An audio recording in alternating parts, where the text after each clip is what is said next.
Hey there, it's Shauna. I hope you're doing good. This video is all about your natal moon in the sign of Gemini in your birth chart. So your personal moon in your birth chart in the sign of Gemini. If you don't know what your moon sign is, I'll have a link below so that you can look it up.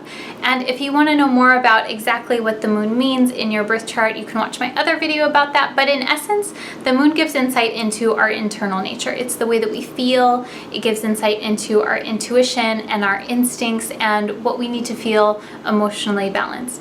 At a deeper level, it gives insight into what we need to take in order to feel spiritually fulfilled and nourished. So if you have your moon in the sign of Gemini, this means you need Gemini kind of things. So Gemini is the social butterfly of the zodiac. Gemini is all about sampling as many different things as possible, exploring the world, exploring people, talking to people, communicating, talking is a very Gemini kind of thing. So of course, depending on what else you have going on in your chart, Geminis are natural communicators and they're here to explore things and to sample things. So if you have your moon in Gemini, in order to feel emotionally balanced, you need constant change in your life. This is very different than someone with, say, their moon in Taurus, because someone with their moon in Taurus, they need the same shit every single day. They need routine. For you, routine is not good. You need to constantly have change. If you had to do the same shit every single day, you would die. It would just not be good for you. It's not good. You need constant change to feel fresh and enlivened and just alive in general at an emotional level. So this can be routine kind of stuff. This can be people and relationships that keep you on your toes and keep you interested. That's one thing that I find with people with their moon in Gemini. You can get bored very, very, very easily. So you need constant change. And this is not a character flaw. This is just something that you need emotionally.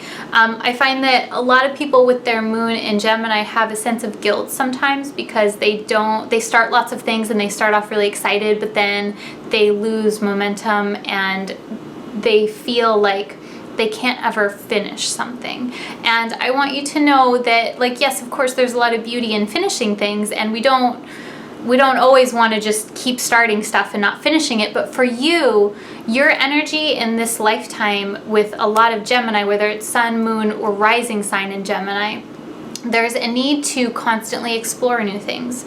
You are not here to necessarily complete a lot of stuff. You're here to explore and to share and to light people up by your presence. That's what Gemini energy is really about. So at an emotional level, it's not really important for you to complete things. I mean, of course, look at your life. If like shit's falling apart and you need to finish some stuff, then yeah, of course, complete some things.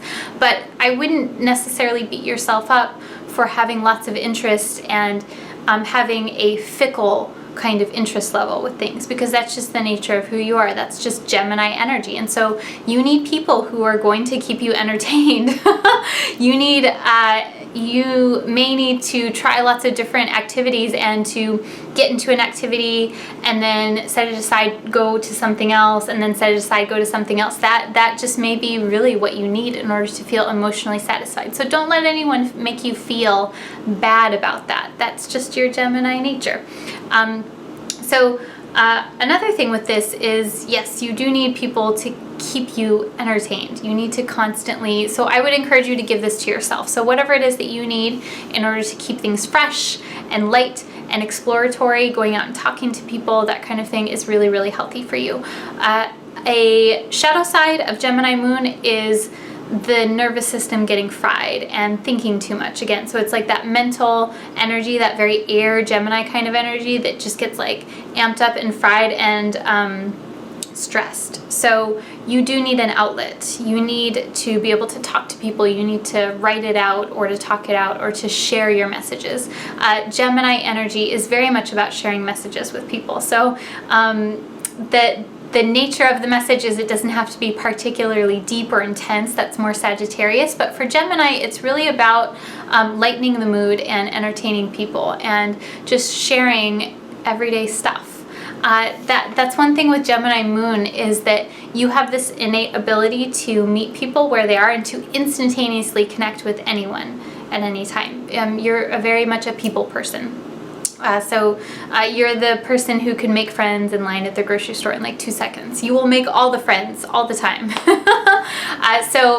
Of course, depending on what else is going on in your chart, you may have a very wide social circle, and I think that's great. That's super healthy for you. If you're feeling stagnated, go out and talk to someone and make a new friend. That's gonna feel good for you.